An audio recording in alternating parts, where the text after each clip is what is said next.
Bien, jóvenes, en este video lo que vamos a hacer es vamos a borrarle el cuadrante a esta tuerca. O sea, la vamos a cilindrar hasta borrarle el hexágono. Utilizaremos este dispositivo torneador. Entonces vamos a usar este dispositivo torneador para montar la pieza entre mordaza y punto, y posteriormente vamos a hacer el cilindrado.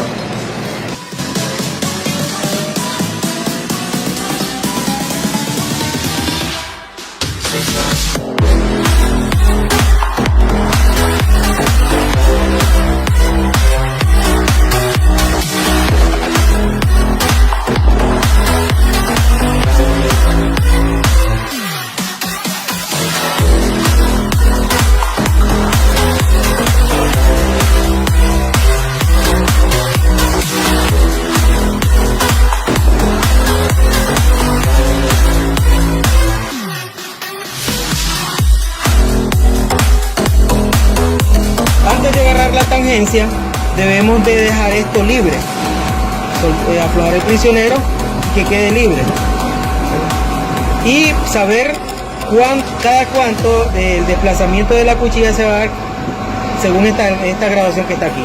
Entonces este tambor grabado dice aquí que por cada división que recorra, por cada división él va a avanzar 4 centésimas de milímetro. Significa que del 0 a la primera rayita hay 4, a la segunda van a haber 8, a la siguiente van a haber 12, a la siguiente va a haber 16 y aquí van a haber 20 centésimas. 20 centésimas equivalen a 2 décimas del milímetro. O sea, cada rayita mayor van a ser 2 décimas. Aquí van a haber 4 décimas, aquí van a haber 6 décimas, aquí van a haber 8 décimas y aquí 10 décimas. 10 décimas hace 1 milímetro. ¿Estamos de acuerdo? Ok.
Bien, jóvenes, ahí finalizamos el trabajo por el día de hoy.